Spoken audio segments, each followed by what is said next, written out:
Kembali di Sapa Indonesia Malam bersama saya Friska Clarissa. Gencatan senjata antara Amerika Serikat dan Iran akan berakhir besok. Namun ketegangan antara keduanya masih terus membara. Di tengah perundingan putaran kedua yang belum menemui titik terang, AS dan Iran justru terus berselisih di Selat Hormuz.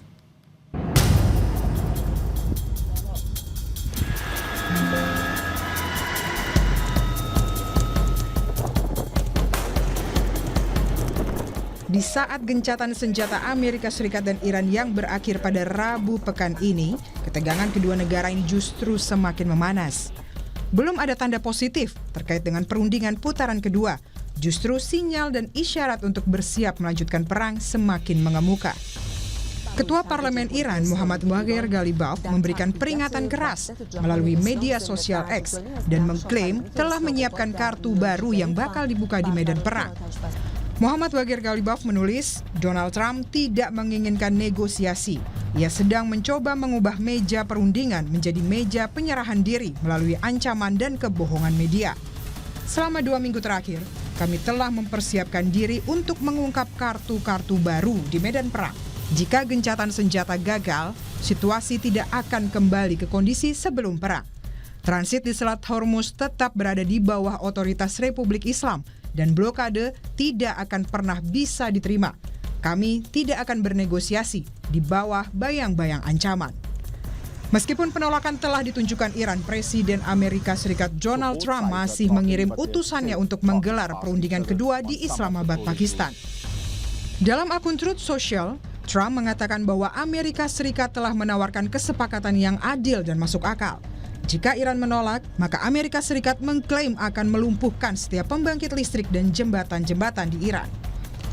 Sementara itu, juru bicara Kementerian Luar Negeri Tiongkok, Guo Jiakun menyebut isu Selat Hormuz adalah masalah yang kompleks dan sensitif. Ia berharap kedua belah pihak dapat memenuhi kewajiban mereka dan mematuhi perjanjian gencatan senjata untuk mencegah eskalasi yang lebih parah. 霍尔木兹海峡局势敏感复杂，我们对美方强制截停有关船只表示关切，希望有关方以负责任的态度恪守停火协定，避免激化矛盾、加剧局势紧张，为海峡通行恢复正常提供必要。 Di masa akhir gencatan senjata, Marinir Amerika Serikat menyerang dan menyita kapal kargo berbendera Iran, MV Tosca, setelah mengklaim kapal tersebut mengabaikan peringatan Amerika Serikat saat menerobos blokade di Selat Hormuz. Kapal perusak milik Amerika Serikat bahkan dikabarkan melepaskan tembakan pada kapal Iran. Sementara Iran mengklaim telah meluncurkan serangan drone ke arah kapal-kapal militer Amerika Serikat di Teluk Oman.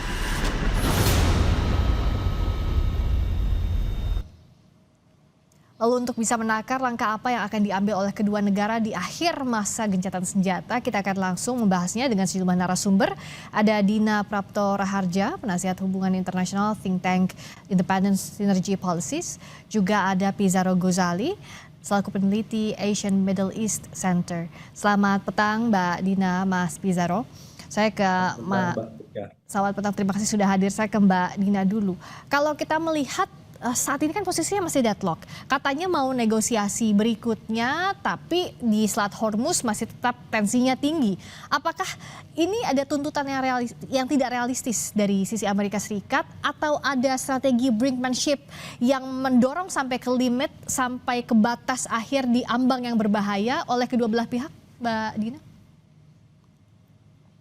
Kalau dikatakan strategi, ini lebih ke strategi yang lebih optimal, lebih maksimal gitu ya, dalam menggunakan tekanan militer kepada pihak lawan.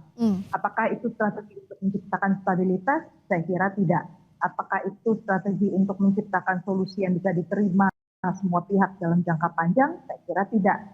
Kalau sedikit saya bercerita mungkin dari pengalaman saya di bidang diplomasi ya, mempraktekkan diplomasi itu, saya ingin mengajak kita melihat model yang diterapkan oleh Pakistan dalam mendekatkan kedua belah pihak, Amerika Serikat dan Iran, supaya pada akhirnya ada titik temu. Pertama, bahwa Pakistan itu menempatkan kedua belah pihak dalam situasi di mana kedua-duanya merasa ada harapan, ada ruang, komunikasi dibangun, mereka ada di tengah-tengah, interlokutor, Kemudian format dalam pertemuan yang pertama di tanggal 10 April yang lalu, kedua belah pihak itu didudukkan di 2 ruangan yang terpisah. Jadi mereka bahkan tidak tatap muka karena situasinya masih sangat tinggi tensinya. Nah, dalam format yang berikutnya ini, karena saya juga mereka itu tetap nggak akan bisa duduk bareng dan Iran udah bilang nggak berangkat ya ke Islamabad, itu Pakistan akan tetap mendorong tetap ada komunikasi di antara mereka. Dan Pakistan selama periode yang pertama kemarin, pertemuan yang pertama, dia menjadi penerima informasi dari lebih dari 25 negara yang lain yang juga punya saran-saran bagaimana solusi yang bisa diterapkan dan diterima oleh kedua belah pihak. Sebenarnya kalau dalam situasi yang tegang seperti sekarang, biasanya itu nggak langsung duduk di 2 meja, kemudian sampai pada satu kesepakatan. Kalau di ASEAN kita kenal ada istilah retreat, jadi pertemuan tertutup, bahkan hasilnya pun tidak boleh dipublikasikan ke media, dan itu bisa berjalan lebih dari 1 hari untuk saling membuka diri, saling membangun rasa percaya. Nah, kalau yang kita lihat dari perkembangan statement Trump dan juga Netanyahu, saya bilang Netanyahu nggak bisa lepas dari gambar ini. Ini belum sampai ke sana.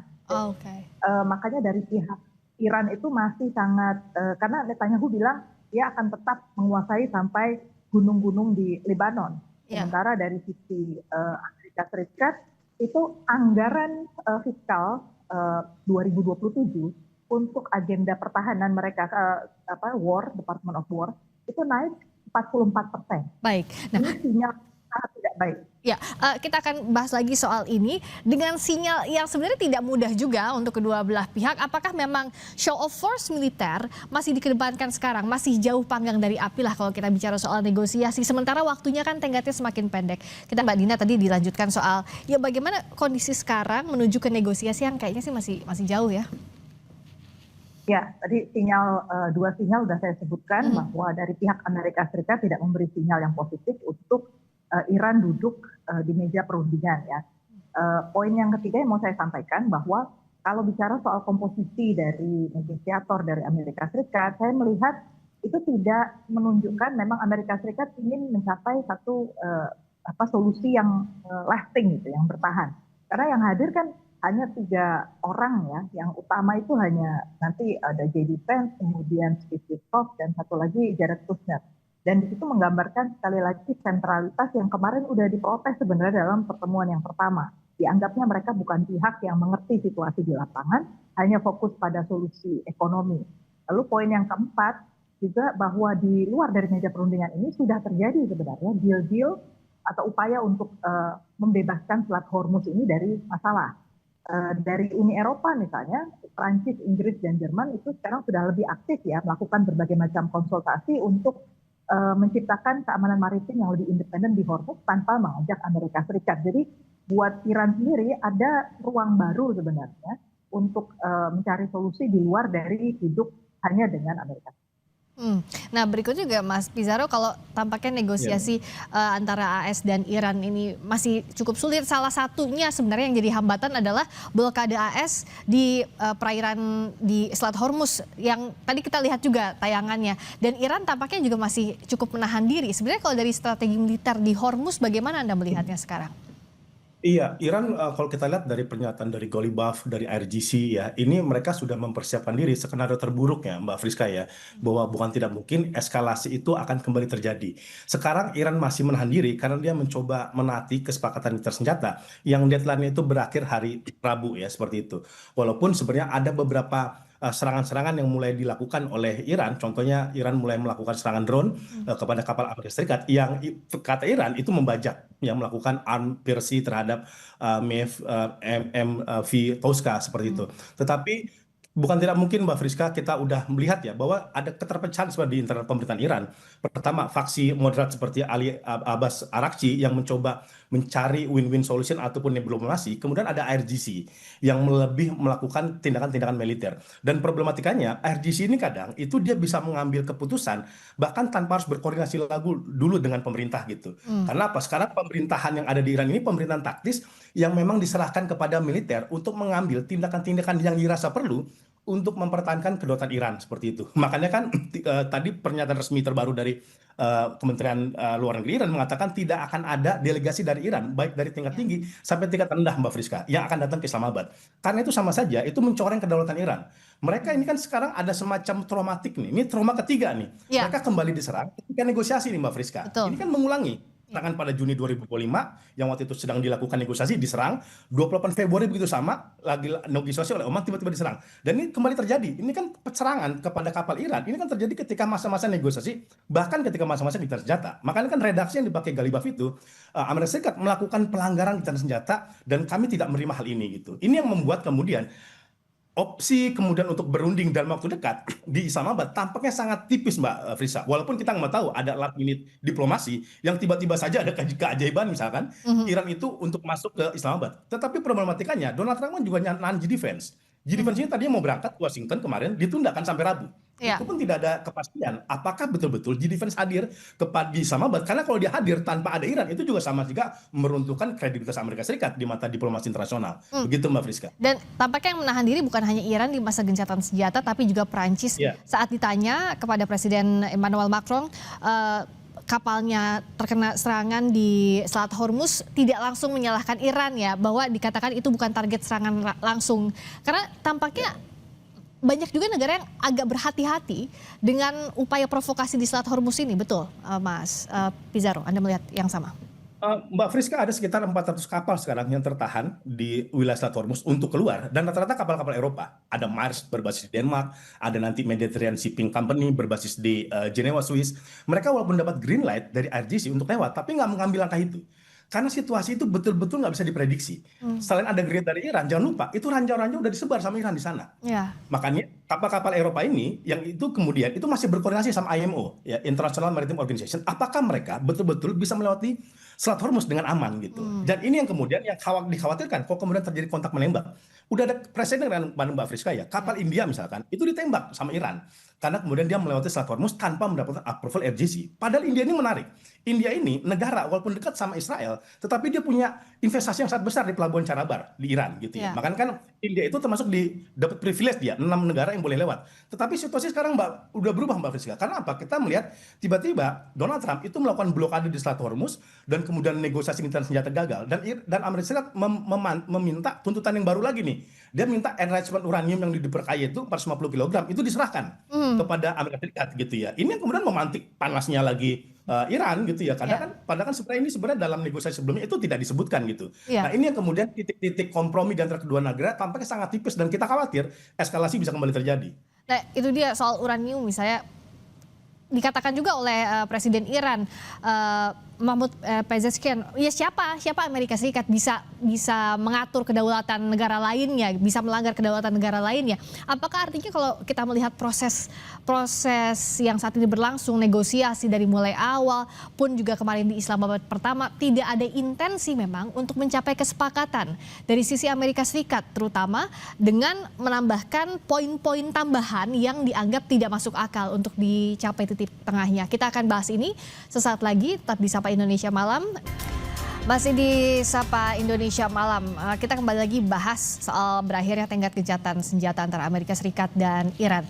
Mbak Dina, apakah kalau kita lihat tadi pertanyaan saya, memang tidak ada intensi untuk mencapai kesepakatan, terutama dari sisi Amerika Serikat? Amerika Serikat masih minta di dalam negerinya untuk dukungan militer itu ditambah. Tadi yang saya singgung, 44% peningkatannya dari anggaran fiskal 2026. Dan sebagai catatan, anggaran fiskal yang 2026 itu saja sudah peningkatan sekitar 22,6% dari anggaran fiskal sebelumnya untuk pertahanan. Kan tentu saja kalau kita bicara satu anggaran ya, anggaran itu nggak mungkin tiba-tiba beranak dari mana gitu ya, apalagi ini negara besar, siapa yang mau tiba-tiba nyetak uang pun pasti ada konsekuensi fiskal dan moneter pada Amerika Serikat. Jadi konsekuensinya ada di dalam negeri sebenarnya. Jadi produk kebijakan yang lain seperti kesehatan, kemudian perumahan, kemudian juga untuk urusan agriculture, pendidikan, itu semua akhirnya menanggung akibatnya karena penurunannya itu lebih dari 10% di setiap mata anggaran. Jadi tekanan di dalam negeri Amerika Serikat itu tentu nggak dihitung kelihatannya ya sama Trump ya. Jadi dia berpikir untuk membesarkan dulu Department of War. Bisa jadi tetap saja Trump itu dapat keuntungan ya dari situasi yang volatile ini.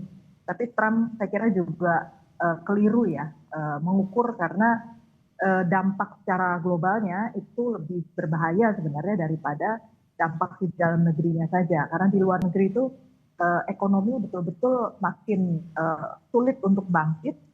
Produk-produk yang menjadi andalan negara-negara maju seperti semiconductor, kemudian chip, kemudian pengolahan mineral dari negara-negara berkembang seperti Indonesia itu akan terhenti karena ada masalah terus di logistik, walaupun jalur-jalur baru sekarang sudah mulai dibuka, gitu, sudah mulai dijajaki oleh negara-negara seperti Mesir, Turki, China bahkan, tapi harganya lebih tinggi karena rutenya juga lebih jauh dan konsekuensi harga yang nanti diterima pada konsumen itu bisa sampai 2 kali lipat atau bahkan 3 kali lipat. Jadi kita harus sudah mulai antisipasi nih produk-produk yang ada chipnya seperti dan basisnya AI, komputer, HP, belum lagi produk yang tadi sifatnya tambang, kemudian logistik yang harus kita antar ke Eropa itu akan menjadi lebih mahal. Nah itu yang jadi risiko sekarang sih sudah terasa, apalagi kalau nanti ini tidak tercapai gencatan senjatanya. Bagaimana kita membaca ya? Kalau ini kan pertanyaan awamnya. Oke, kalau besok tenggat gencatan senjatanya, Mas Pizarro, bagaimana ya? Publik melihat apakah memang masih ada upaya untuk damai, nungukah declaration dari masing-masing. Tapi kayaknya upaya formal sih sudah tidak bisa kita harapkan lagi. Atau menunggu salah satunya untuk menyerang terlebih dahulu, Mas Pizarro. Iya, menurut saya ada 3 skenario Mbak Friska ya.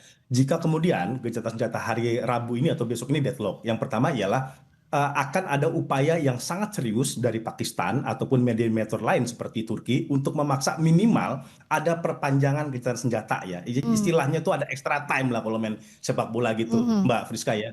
Dikasih jeda tambahan lagi mungkin rasionya sekitar 48 jam sampai 72 jam. 2 sampai 3 hari untuk kemudian menyamakan kembali frekuensi minimal pada beberapa poin yang kira-kira masih bisa dinegosiasikan. Seperti itu. Itu skenario yang pertama. Skenario yang kedua, Mbak, itu masih akan terjadi negosiasi, dipaksakan lebih tepatnya, indirect talks ya. Kalau sekarang kita lihat kan, misalkan ya, Menteri Dalam Negerinya Pakistan itu mulai bertemu kedubes Amerika Serikat, kemudian kembali lagi melakukan komunikasi dengan Iran ya, seperti itu. Jadi ada semacam dialog tidak langsung yang dilakukan Pakistan, minimal untuk kemudian eskalasi ini tidak lagi menjadi besar. Tetapi yang saya khawatirkan, ini di poin ketiga, kalau kemudian ini gagal, diupayakan untuk kembali melakukan negosiasi dan diplomasi dan kemudian serangan dilakukan oleh Iran karena Iran sudah galibaf tadi kalau kita lihat ya dia mengatakan ada istilah itu kartu baru. Dia punya kartu baru yang akan dilakukan. Kalau kita lihat polanya IRGC, kartu baru itu berarti serangan baru. Serangan ini kemungkinan akan menerapkan operasi apa yang disebut dengan sergapan nyamuk. Ada 1.000 kapal-kapal dari Iran yang sekarang sedang dipersiapkan untuk melakukan serangan kepada kapal-kapal Angkatan Laut Amerika Serikat yang ada di Teluk Oman seperti itu. Jadi ada shifting nih Mbak Friska. Tadinya serangan udara, sekarang mulai ke serangan laut. Kalau ini kemudian besar, itu juga bisa menjadi kepada serangan darat. Nah, ini kalau kemudian ada aksi balas membalas, ada aksi serangan dan lain sebagainya, bukan tidak mungkin itu akan terjadi. Dan bahkan ini yang keempat yang juga sangat kita khawatirkan. Kita ingat kartu baru ini juga dia belum memainkan kartu Houthi ini, kartu Yaman.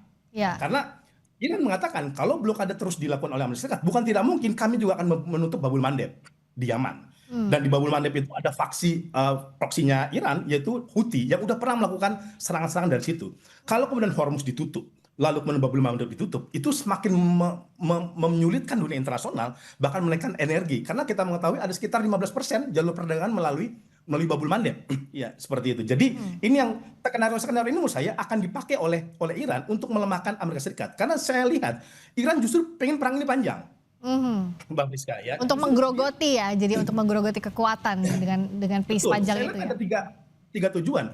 Pertama, menghabisi ongkos ekonomi Amerika Serikat. Yang which is tadi Budina udah mengatakan harga bensin naik, harga kebutuhan udah naik. Yang kedua ialah menghabisi ongkos militernya. Bayangkan Mbak Friska, dalam 1 hari serangan Amerika Serikat kepada Iran itu menghabiskan 2 miliar US dollar. Gitu, atau setara dengan 34 triliun. Apalagi kalau perang ini panjang. Jadi justru ingin dibikin panjang sama Iran untuk menghabisi budget dari militer Amerika Serikat. Yang ketiga, menghabisi ongkos politiknya. Karena nanti ada midterm election pada November, yang ini juga pengen dikejar sama Iran. Iran, Mbak Friska ya, kalau perang cuma 50 hari, 60 hari, 1 tahun, dia masih siap. Ya. Karena perang Irak sama Iran itu 8 tahun. Pada saat itu Iran itu nggak punya nuklir, nggak punya rudal balistik, ya, nggak punya alat-alat peralatan yang canggih. Itu pun dia siap perang 8 tahun. Apalagi ini seperti itu dengan udah didukung oleh Cina dan lain sebagainya. Saya lihat itu skenario-skenario yang mungkin akan bisa terjadi. Makanya kemudian ini bagaimana peran mediator. Ini kan tadi Mbak Friska minimal kita lihat ya. Ini sekarang belum ada eskalasi nih dari pirasi yang dilakukan oleh Amerika Serikat nih. Gitu. Ini ada jasa Pakistan ya. Pakistan terus melobi Iran, melobi Amerika Serikat untuk tetap sama-sama menahan diri. Tetapi kan Iran punya batas waktu. Karena di faksi internal Iran, IRGC itu udah mengatakan negosiasi diplomasi itu udah bullshit. Kami udah ditipu berkali-kali. Bahkan sejak eranya Obama kan, ketika mereka menyerahkan 11.000 kilogram uranium rendahnya kepada Rusia, ya, dan kemudian sebagai gantinya dikasih 140 ton uranium murni, toh sanksi nggak dicabut oleh Obama gitu. Jadi ada rasa kebatinan yang dimana orang-orang Iran, pejabat Iran, IRGC itu sudah mengatakan negosiasi diplomasi dengan Amerika Serikat itu tidak mempercayai dan malah meruntuhkan kredibilitas dia begitu. Itu kan yang pernah dilakukan di eranya Ali Khamenei yang mengikuti skenario Amerika Serikat melakukan negosiasi, tapi ternyata berkali-kali kan mereka tuh di-prank seperti itu. Jadi ini situasi akan makin sulit dan kita khawatir ini akan berlangsung pada eskalasi militer yang sangat tinggi. Nah, itu yang Satu lagi mungkin diharapkan. Silakan Mbak Dina. Tadi poin yang disampaikan Donald Trump kan sangat clear juga ya, bahwa dia ingin menghabisi infrastruktur energi di Iran dan juga pusat-pusat yang vital ya, di jembatan dan lain-lain di Iran. Satu saja itu terjadi, harusnya yang saya kira paling resah itu adalah negara-negara Teluk. Dan kemarin kan sudah ada pertemuan juga di Turki ya, di Antalya. Juga ada negara Teluk yang hadir di sana, ada Saudi gitu kan. Saya kira mereka juga akan menyampaikan kepada pihak Pakistan semaksimal mungkin tolong dong, jangan sampai, karena salah satu serangan balasan dari Iran itu kemungkinan juga masuknya ke Teluk, dan negara Teluk itu sudah dalam posisi sekarang mulai mencari bala bantuan lain selain dari Amerika Serikat dan Eropa. Mereka juga sudah komunikasi ke China. Jadi kalau China makin banyak hadir di kawasan Timur Tengah, wah ini semakin emosional tentu Amerika Serikat dan konsekuensinya makin panjang. Iya, apalagi dengan China masuk ke kawasan Teluk yang itu tidak tersentuh sebelumnya, ini kan akan mengubah juga lanskap geopolitik terutama di Timur Tengah. Nah, Mbak Dina melihatnya saat ini apa yang paling possible? Apakah memang tekanan dari dalam Amerika Serikat? Kita tahu juga kan Trump udah marah-marah juga sama Demokrat di sana dengan yang sudah mengkritik keras kebijakan perangnya US, yang bahkan Trump bilang nggak ada uang buat daycare dan lain-lain, memang dialokasikannya untuk war semua, menghadapi pula nanti midterm di November. Atau justru yang ditunggu adalah kehadiran P5, negara-negara permanent 5 untuk terjun ke sini agar ada kesepakatan setidaknya yang tidak merugikan lebih banyak lagi negara dalam kondisi ini, Mbak Dina. Ada beberapa kemungkinan juga kalau dilihat aktivasi dari negara-negara P5 yang ada di Eropa, mereka kan berusaha untuk merengkuh China, kemudian juga duduk bahkan berkomunikasi juga dengan pihak Rusia untuk menawarkan opsi model baru gitu. Ada dengan tidak ada Amerika Serikat, mereka bikin skenario-nya. Jadi itu salah satu kemungkinan ya, bahwa kalau Amerika Serikat masih tetap insist untuk berada di luar, bukan mustahil kedepannya itu selama beberapa waktu Amerika Serikat akan berada dalam posisi diisolasi juga dalam pergaulan internasional. Artinya hal-hal yang sifatnya ekonomi, tadi logistik, konektivitas, itu masih bisa jalan tanpa ada Amerika, dan Hormuz mungkinlah menjadi satu titik di mana ya udah itu disandera dulu, sementara nggak ada kemajuan apa-apa di sana. Tapi urusan lain yang sifatnya kedaulatan, menurut saya itu harga mati betul ya buat Iran, karena dalam proses diplomasi nomor satu tuh payung kedaulatannya harus dipandang setara dulu, baru bisa ada kesepakatan. Nggak mungkin orang mau sepakat dulu, tapi nggak dianggap setara. Nah itu udah rumus yang paling salah ya untuk declare bahwa sudah ada kesepakatan, karena pasti nanti ujung-ujungnya merugikan. Dan apakah kalau kita bicara sekarang ya karena harus ada kesetaraan dulu, tapi sampai sekarang tampaknya juga lebih banyak mengakomodasi poin-poin yang diajukan oleh Amerika Serikat yang bahkan dianggap sebagai juru bicaranya Israel karena banyak poin-poin yang dimasukkan di sana, Mas Pizarro. Artinya apakah secara kekuatan kalau dari segi militer sekuat apa sih? Tadi Mas Pizarro sudah sebutkan bahwa lawan Irak saja dalam kondisi 8 tahun ya Iran kuat, tapi dalam kondisi lanskap sekarang apakah sama kuatnya? Mbak Friska, baru-baru ini Dinas Intelijen Amerika Serikat ya mengeluarkan report bahwa ternyata Iran masih mengontrol 70% kapasitas rudalnya. Artinya dalam peperangan sekitar 50 hari ini belum semua kekuatan yang dilakukan oleh Iran ya. Biasanya dalam konsep perang asimetris, perang itu memang dibikin panjang. Sama seperti Hamas di Gaza ya, dia bikin panjang. Sampai 2 tahun, sampai 3 tahun untuk kemudian melelahkan, kemudian juga menghabisi kapasitas mental tentara Israel gitu. Ini kemungkinan juga akan diambil oleh Iran. Menurut saya, Iran sudah mempersiapkan berbagai skenario. Pertama untuk melakukan peperangan secara panjang, karena minimal dia masih bisa melakukan nafas ekonominya dengan tetap bertransaksi dengan Cina, kemudian melakukan komunikasi dengan Rusia, dan lain sebagainya. Jadi, kalau kita lihat sejauh mana kapasitas kekuatan militer Iran, mereka sudah mempersiapkan perang ini dalam 4 dekade lamanya gitu ya.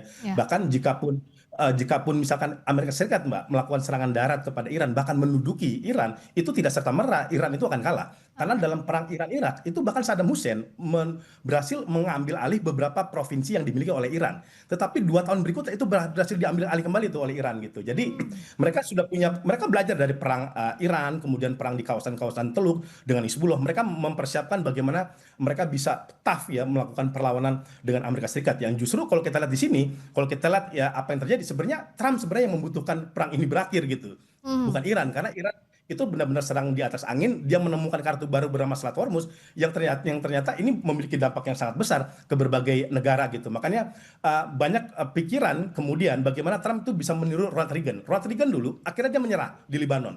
Dia tidak bisa menyelesaikan perang di Lebanon dan kemudian dia out begitu saja. Dan itu juga menyelamatkan tentara Lebanon, tentara Amerika Serikat, kemudian ongkos-ongkos militer dari Amerika Serikat. Saya kira bukan salahnya kemudian Trump bisa coba mundur sejenak gitu ya untuk kemudian merecovery dan kemudian dia mundur untuk tidak terus melakukan perlawanan. Tapi kan kita mengetahui ya Trump itu tetap punya pemikiran untuk betul-betul menguasai Iran. Makanya diplomasi dia kan diplomasi menyerah gitu. Dia minta Iran itu menyerah tanpa syarat. Kan tidak bisa seperti itu diplomasi.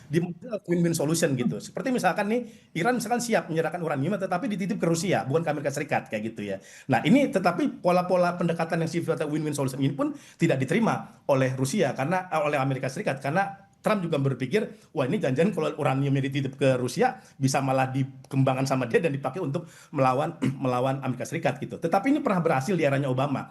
Obama sampai JCPOA tahun 2015 itu dari 2009 Mbak Friska pendekatan ke Iran. Bayangkan 6 tahun untuk kemudian membawa Iran mau negosiasi gitu. Dan pendekatannya smooth, nggak kayak Trump itu ngomong medsos apa aja ya kan, diplomasi metode yang akhirnya merumitkan negosiasi di lapangan. Ya, ini yang jadi kendala sekarang. Selain juga poin-poin yang coba diajukan oleh Amerika Serikat, tapi juga gaya Trumpnya yang kita nggak tahu tiba-tiba ngomong apa, tiba-tiba mengancam untuk menyerang nuklir, tiba-tiba nanti muji Iran mau ke diplomasi. So, apa yang bisa kita baca Mbak Dina dalam waktu ya besok sampai tenggat besok? Apa kira-kira pergerakan yang bisa kita baca? Apakah misalnya perang ini mendekati akhir memang atau setidaknya gencatan senjata diperpanjang atau ya kita harus bersiap-siap untuk the worst case?